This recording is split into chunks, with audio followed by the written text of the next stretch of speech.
ஆண்டவராகிய இயேசு கிறிஸ்துவின் விலையேறப்பட்ட நாமத்தினாலே ஆண்டவர்களுக்கு கொடுத்ததான ஏஜே பவர் மினிஸ்ட்ரியின் சார்பிலே அன்பின் நல்வாழ்த்துக்களை தெரிவித்துக் கொள்கிறேன். எனக்கு அருமையானவர்களே, ஒவ்வொரு நாளும் தேவனுடைய வார்த்தை, அன்பின் வார்த்தைகள் நிகழ்வு மூலமாய் இணையதளத்தின் மூலமாய் உங்களை சந்திப்பதிலே மிகவும் சந்தோஷம். இது மனிதனால் உண்டானதல்ல, தேவன் கொடுத்த ஈவு. எனக்கு அருமையானவர்களே, காண்பது மாத்திரமல்ல, கேட்பது மாத்திரமல்ல, கர்த்தருடைய வார்த்தையும் மற்றவர்களுக்கு பகிருங்கள். உறவுகள், நண்பர்களுக்கு சொல்லுங்கள். இதை காணும்படியாய் கேட்கபடியாய் செய்யுங்கள். கர்த்தருடைய வார்த்தை தேசமெங்கும் கர்த்தருடைய நாமம் மகிமைப்படட்டும். ஹல்லேலூயா. போகட்டும். இன்றைக்கு கர்த்தர் கொடுத்த வார்த்தையை நாம் தியானிக்க போகிறோம்.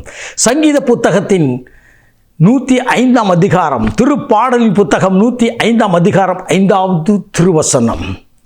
நினைவு கூறுங்கள், ஆண்டவர் உங்களுக்கும் எனக்கும் செய்த அதிசயங்களையும் அற்புதங்களையும் நினைவு கூறும்படியாய் தாவீது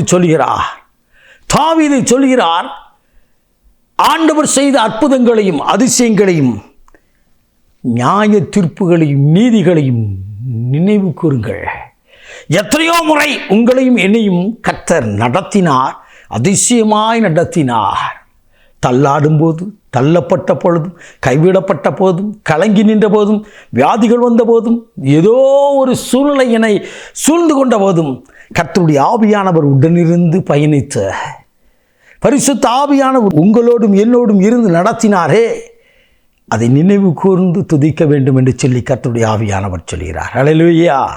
இன்றைக்கு கர்த்தர் நம்மோடு கூட பேசுகிறார். எத்தனை பேர் நம் நினைவு கூர்ந்து கர்த்தர் செய்த எல்லா காரியங்களுக்காக நன்றி செலுத்தி இருக்கிறோம். இதை கூறுகிறவன் யார்? தாவீது சொல்கிறான். அதே சங்கீத புத்தகம் 103ஆம் அதிகாரத்தில், என் ஆத்துமாவே கர்த்தரை ஸ்தோத்திரி என்று சொல்லி, அவர் செய்த சகல நன்மைகளையும் மறவாதே என்று சொல்லி. எனக்கு அருமையானவர்களே, சில வாரங்களுக்கு முன்னதாக ஒரு அருமையான சகோதரி என்னிடத்தில் சாட்சி பகிர்ந்தார்கள். ஒரு இல்லத்திற்கு, குறிப்பிட்ட இல்லத்திற்கு ஜெபிக்கும்படி அழைத்திருந்தார்கள். கடந்து போயிருந்தேன். அவர்கள் இவ்விதமாக சொன்னார்கள், பிரதர், நாங்கள் இவ்வளோ தூரம் உயர்ந்திருக்கிறதுக்கு காரணம் என்ன தெரியுமா?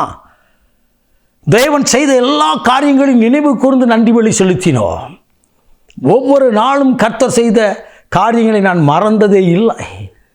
நான் தள்ளப்பட்டு, என் சகோதரர் மத்தியிலே தள்ளப்பட்டு தவித்திருந்தேன்.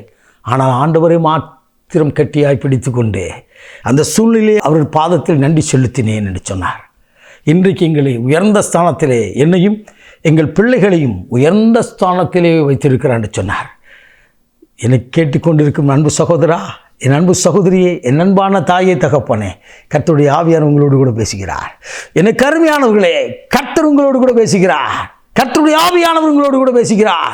செய்த நன்மைகளை குறித்து என்னையும் உங்களையும் உண்டாக்கின தெய்வத்துக்கு நன்றி சொன்னீர்களா? தன்னையே சிலுவையிலே பலியாய் அர்ப்பணித்த ஆண்டவருக்கு நன்றி சொன்னீர்களா? நன்றி சொல்லி பாருங்கள். மனிதன் கூட ஒரு சிறு காரியத்திற்கு நன்றி சொல்ல வேண்டும் என்று சொல்லி நினைக்கின்றான். நன்றி சொல்ல வேண்டும். ஒரு பேனா கீழே விழுந்துட்டா கூட, ஒரு புக்கு கீழே விழுந்துட்டா கூட எடுத்து கொடுக்கும்போது மனிதர்களாகி நாம் எப்படி சொல்கிறோம்? சின்ன தம்பிகள் கூட, சின்ன தங்கைகள் கூட சொல்லுவாங்க, தேங்க்ஸ் பிரதர். அந்த நன்றியை வெளிப்படுத்துகிறாள். ஆனால் பரலோகத்தின் தேவனுக்கு நன்றி கூறி நினைவு கூர்ந்து நன்றி சொல்லுங்கள்.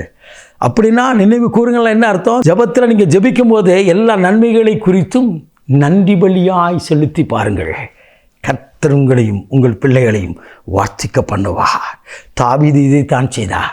ஒவ்வொரு பொழுதிலும் கர்த்தரை விட்டு விலகாதபடி ஒவ்வொரு காரியத்திலும் நினைவு கூர்ந்து கடந்து போனபடினாலே, தகப்பன் கைவிட்ட போதும், சகோதரன் மறந்த போதும் மறவாத தேவனுக்கு மட்டும்தான் நன்றி செலுத்தினார்.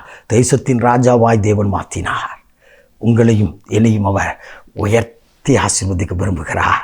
இன்று ஏதோ ஒரு தேவையோடு, ஏதோ ஒரு கலக்கத்தோடு இருக்கின்றீர்களா? செய்த நன்மைகளை நினைத்து நன்றி கூறி பாருங்கள்.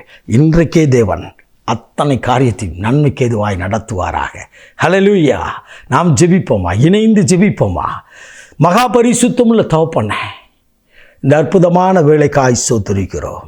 இன்றைக்கும் உடைய வார்த்தையை கேட்ட ஒவ்வொரு பிள்ளைகள் மேலும் ஆண்டவரே, அவர்கள் வாழ்க்கையில் செய்த எல்லா அற்புதங்களையும் அதிசயங்களையும் நினைத்து மனதார மக்கு நன்றி கூற வைத்தீரே. மக்கு நன்றி அப்பா. தகப்பனே, இன்னும் ஏராள நன்மைகளை இன்றைக்கு நீர் கொடுப்பதற்காய் நன்றி.